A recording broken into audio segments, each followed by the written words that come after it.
Halo, assalamualaikum, welcome back to my YouTube channel. Jadi siang hari ini saya masih di rumahnya Ibu Sri. Di sini di belakang saya ini bukan wallpaper yang stiker itu ya, tapi wallpaper batanya itu asli.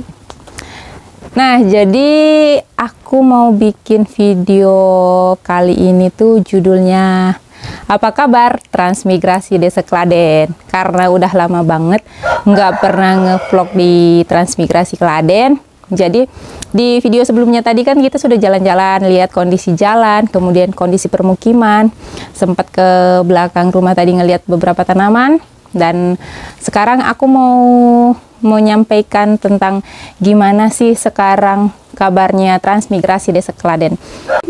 Jadi karena kalian banyak bertanya tentang gimana sih kelanjutan transmigrasi Desa Kladen dan juga transmigrasi Desa Moralangon. Nah, hari ini aku mau menjawab dari pertanyaan-pertanyaan kalian, karena memang sudah banyak banget yang masuk di kolom komentar yang memang saya nggak pernah menjawab karena saya juga jarang masuk ke akun saya. Nah, hari ini aku ingin menjawab melalui video ini bahwa Desa Kladen, tepatnya di RT 5 di wilayah transmigrasi, di sini memang sudah, bukan karena kuotanya sudah full, tapi karena kuota di sini kan sudah terpenuhi 65, dan kemudian akhirnya yang kuota sisanya itu karena sebelumnya itu bermasalah ya, jadi bermasalahnya itu karena lahan. Nah, di sini tuh memang masih ada kendala ya, kendala di lahan. Untuk warga transmigrasi yang sudah ditempatkan ini kan yang pertama 40, kemudian ada 15, kemudian ditambah lagi 5. Iya, jadi 40, kemudian 15 itu jadi 55, tambah 5 jadinya 60 KK. Nah, sedangkan target kuota di sini kan ada 200. Sampai saat ini belum ada pembangunan lagi untuk tahun 2024 maupun tahun 2025.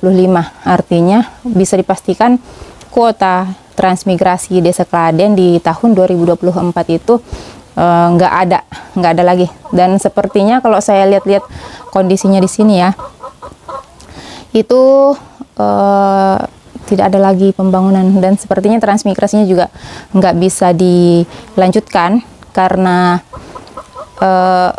masih dengan permasalahan yang sama, yaitu ada kendala terkait dengan permasalahan lahan yang di lapangan. Jadi mungkin kita di sini kan ada beberapa angkatan ya, seperti tahun 2018 itu adalah angkatan pertama yang 40 KK yang hingga saat ini pun juga memiliki sertifikat lahan, dan seharusnya kan 5 tahun itu sudah ada, dan sampai saat ini belum juga dikasih sertifikatnya. Dan kemudian angkatan kedua juga pun sama begitu. Nah, kemudian ada lagi ini LU2 itu kan seharusnya sudah dimiliki oleh mereka ya, sudah dikasih, tapi ya karena ada sedikit permasalahan di lapangan akhirnya membuat pembagiannya itu masih belum merata, jadi seperti itu. Itu untuk di transmigrasi Desa Kladen. Dan bahkan di sini ya, saya lihat tadi banyak sekali rumah-rumah yang sudah kosong. Dan saya sangat miris dan sangat menyayangkan ya, potensi yang besar.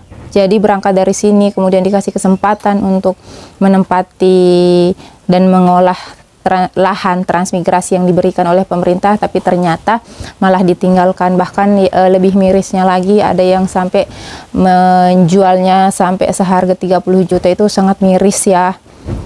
Padahal potensi rumah, kemudian potensi lahan yang sangat bagus di sini, lahannya subur, dimanfaatkan untuk menanam apapun itu, semuanya bagus. Semua bisa, jenis tanaman berupa hortikultura, pokoknya tanaman-tanaman di sini, tanaman perkebunan, semuanya bagus. Kalau ditanam, dia tumbuh, berbuah kayak gitu. Sebelumnya kan kita lihat tanah pekarangannya Pak Ion di sini ya, Ibu Sri. Di sini tuh banyak sekali tanaman-tanaman yang sudah ditanam. Ada pisang, ada cabai, kemudian bisa kita lihat juga bahwa di belakang saya ini ada bata-bata yang belum dibakar. Nah, itu tuh karena lahan di sini kan tinggi ya, dan nggak rata. Jadi bagaimana lahan ini bisa dimanfaatkan, ternyata bisa dibuat menjadi bata. Akhirnya itu menjadi salah satu sumber penghasilan juga. Nah, itu untuk transmigrasi. Jadi untuk tahun 2024 itu bisa dipastikan kuotanya kosong, sama sekali tidak ada. Dan saya juga tidak tahu apakah nanti target 200 KK itu bisa terpenuhi atau tidak. Tapi untuk saat ini saya sih melihatnya sepertinya tidak ya. Karena kita harus menyelesaikan permasalahan yang sebelumnya, mengclearkan semua transmigrasi yang ada sekarang ini, kemudian bisa kita lanjutkan lagi. Nah, terus kemudian bagi kalian yang bertanya, terus bagaimana dengan transmigrasi di Desa Muara Langon? Nah, kalau untuk transmigrasi di Desa Muara Langon, saya akan menjawab di video berikutnya, tapi kalian harus subscribe dulu channel ini. Jadi, nyalakan lonceng notifikasinya supaya nanti pada saat saya bikin video, ada pemberitahuannya masuk, supaya kalian gak ketinggalan video-video terbaru dari Nazma. Nah, jadi setelah ini mungkin saya ini ya, nggak bisa lanjut jalan-jalan lagi ke ladang atau ke LU1 karena kondisinya sangat panas cuacanya ya. Jadi saya mungkin habis ini pulang. Tadi sudah sejenak beristirahat di sini di rumahnya Ibu Sri, sambil banyak mengobrol-ngobrol tentang gimana sih karena setelah beberapa bulan ya saya nggak pernah main ke Trans, jadi ngobrolin tentang potensi-potensi yang ada di transmigrasi di sini di Desa Kladen. Nah, terus sebetulnya saya juga penasaran dengan pembinaan Disnaker Trans, apakah baik atau bagaimana? Sebetulnya saya ingin mengambil satu kayak sampel gitu. Saya ingin memastikan bahwa apakah pembinaan dari Disnaker Trans Kabupaten Pasir dan juga provinsi, pembinaannya tetap jalan atau tidak, atau seperti apa. Kita butuh narasumber untuk kita tanya-tanya. Namun untuk hari ini karena cuacanya sangat panas dan saya juga rencananya hari ini mau bertolak ke Tanah Grogot, yaitu ibu kota Kabupaten Pasir. Oke, mungkin sampai di sini dulu video untuk apa kabar transmigrasi Desa Kladen. Untuk selanjutnya, tunggu video tentang transmigrasi Desa Muara Langon.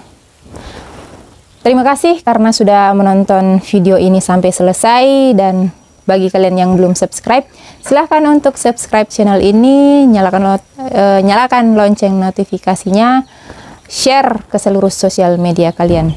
Sampai berjumpa kembali di video berikutnya. See you and bye-bye.